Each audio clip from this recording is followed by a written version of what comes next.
Bonsoir et bienvenue dans votre émission À ta santé. Cette semaine, on s'intéresse au diabète. 400 millions de personnes dans le monde sont touchées par cette maladie de type 1 ou 2. La maladie gagne également du terrain dans notre département. Des actions de sensibilisation sont menées notamment par Redia Bilang. Au sommaire de cette émission, on vous propose un portrait croisé de deux personnes, toutes deux de la même famille et toutes deux diabétiques. Et puis, nous nous entretiendrons longuement avec notre invitée, le Dr Ramlati Ali, présidente de Redia Bilang. 400 millions de personnes vivent donc dans le monde avec le diabète. Beaucoup ne se savent pas malades. Ce chiffre en France est estimé entre 500 à 800 000 diabétiques qui s'ignorent. Certaines apprennent très tardivement leur état. Et il n'est pas rare de compter plusieurs diabétiques au sein d'une même famille, à l'instar de Salima et Salima, tante et nièce, toutes deux sont diabétiques. Leur portrait dans ce reportage d'Anastasia Laguera et de Chafion Madi. Le diabète, je l'ai eu pendant ma première année de BTS. Être diabétique, en fait, c'est lorsque ton pancréas il a du mal à procréer de l'insuline. L'insuline, c'est ce qui régule le taux de sucre dans le sang. Salima Charifou a 24 ans. C'est en 2014 qu'elle apprend qu'elle est atteinte d'un diabète de type 1. Son pancréas est incapable de produire l'insuline indispensable à sa survie.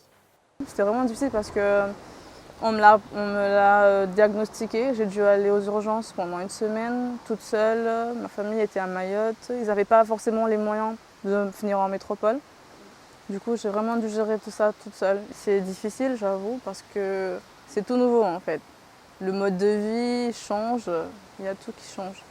Le diabète de type 1 touche 5 à 10% des diabétiques. Il survient le plus souvent chez un adulte non obèse avant l'âge de 30 ans. Être diabétique, selon certaines personnes, c'est quand tu es vieux, tu as bu trop de coca, la soixantaine, cinquantaine. Quand ils me voient et que, par exemple, quand je travaille à la mairie de Kankili. Pour débuter le contrat, il faut dire tout ce qui se passe, santé. J'ai dû dire que j'étais diabétique, tout le monde était quasi choqué. Une jeune femme, 24 ans et tout, diabétique, non.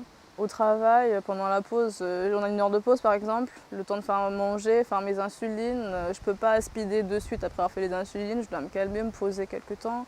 La prise de la voiture, conduire aussi. Il faut faire les insulines, il faut savoir combien de temps tu prends la voiture après avoir fait tes insulines. Par jour, la jeune fille se pique 4 fois à l'insuline.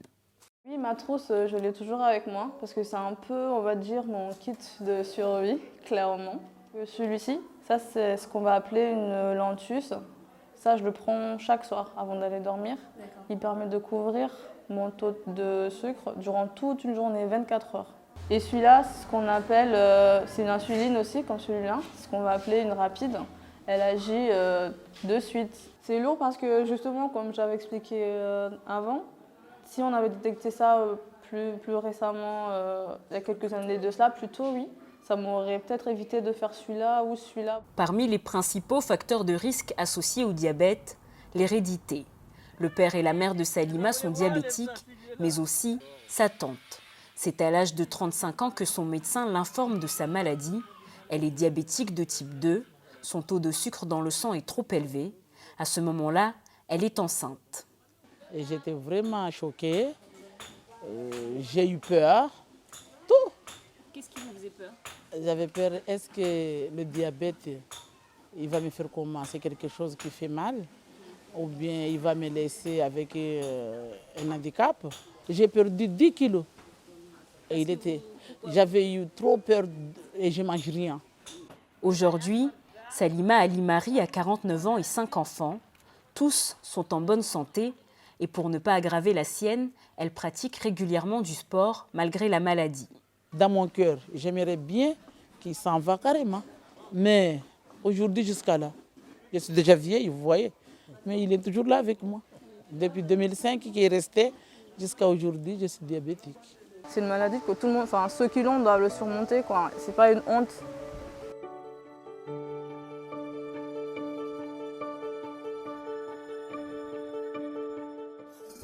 Nous venons donc de voir ce reportage d'Anastasia Laguera. Nous recevons Dr Ramlati Ali. Bonsoir. Bonsoir. Alors, votre première réaction par rapport à ce que nous venons de voir?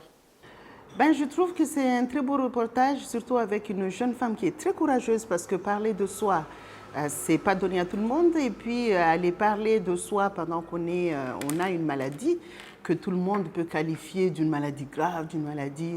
mais bon, elle a très bien pu l'expliquer que ça change les habitudes de vie, mais c'est quelque chose de surmontable. Je trouve que c'est une très bonne chose.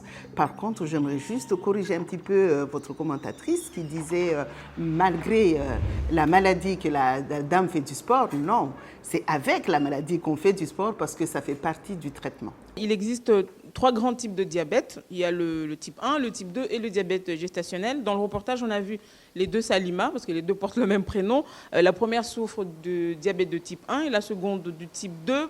Quelle est la différence entre les 2 ?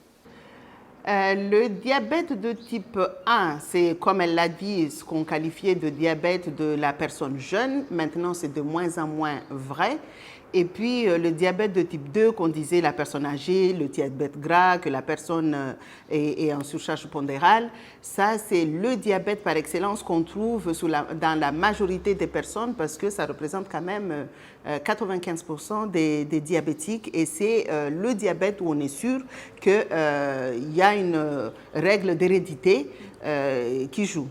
Par contre, quand vous avez dit que troisième diabète gestationnel, non, le diabète gestationnel, ça peut être, c'est le diabète qui a été découvert pendant la grossesse, mais ça peut être un diabète type 1 ou type 2. Mais il y a un troisième type de diabète qu'on dit maudit, on dit c'est un non 1, non 2. Au départ, on commence par traiter par des injections, c'est-à-dire d'insuline. Et puis après, on se retrouve avec une personne qui peut même être très très jeune, qui va être sous antidiabétiques oraux parce que ce n'est pas un diabète de type 2. Et le diabète de type 1, quand on en souffre, est-ce que nécessairement on doit prendre de l'insuline ? Absolument, parce que c'est le pancréas qui ne fonctionne plus, alors qu'on sait que la provenance de l'insuline vient du pancréas. Le pancréas ne fonctionnant plus, il n'y a plus de sécrétion d'insuline. Et jusqu'à présent, il y a des tests qui sont faits, on a fait des essais pour avoir de l'insuline autrement que par des injections, mais à l'heure actuelle, ça n'est pas encore dans le marché, notamment en France. Alors, des études mondiales montrent que beaucoup de diabétiques ne savent pas qu'ils le sont.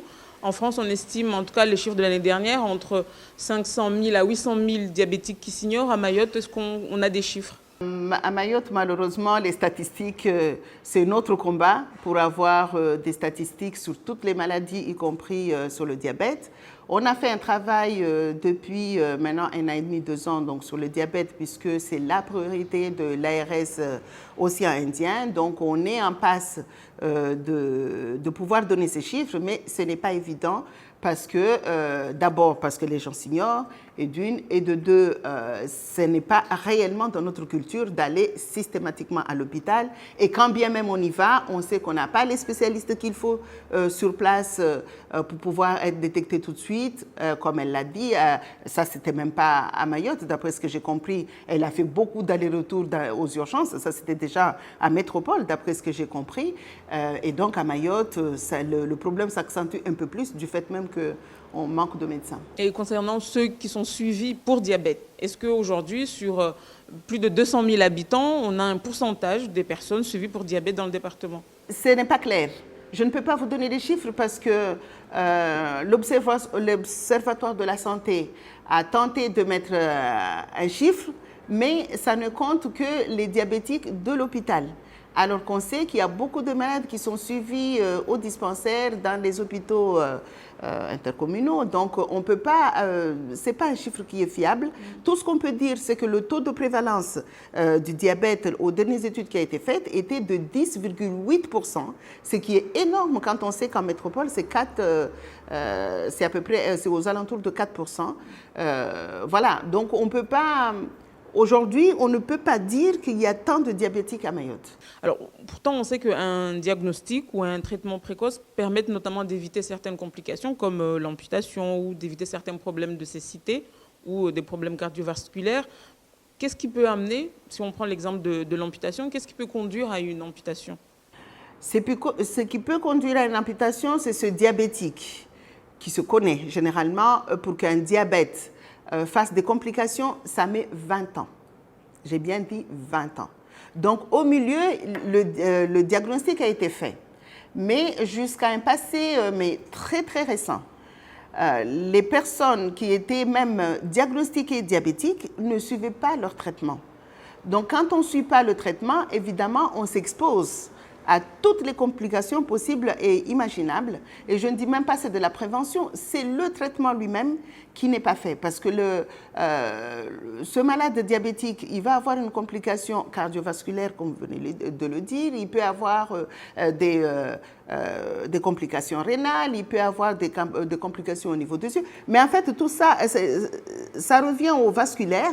Et donc, cette personne qui ne se traite pas correctement, il s'expose à des complications. Ce n'est pas parce que ça n'a pas été diagnostiqué avant, parce que je vous ai dit 20 ans. C'est parce que cette personne ne suit pas son traitement correctement.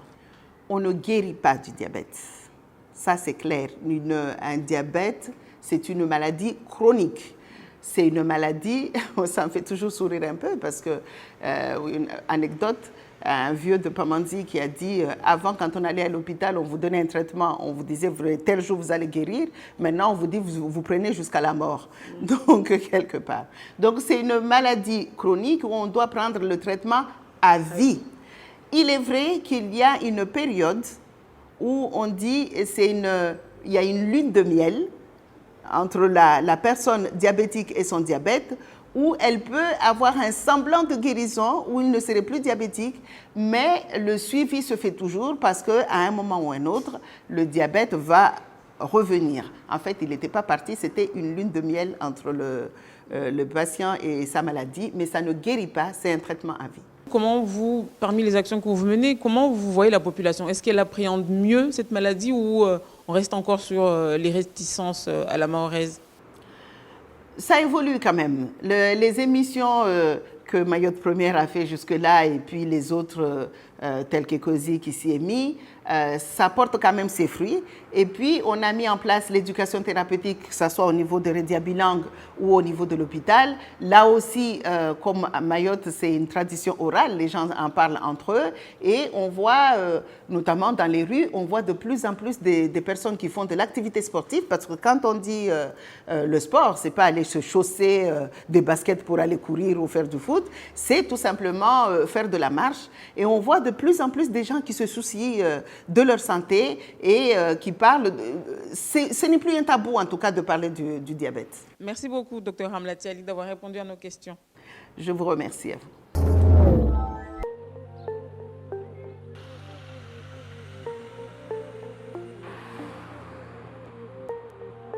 C'est la fin de cette émission. Merci de l'avoir suivie. Pour plus d'informations, rapprochez-vous de Redia Bilang. Bonne soirée et à très bientôt sur Mayotte Première.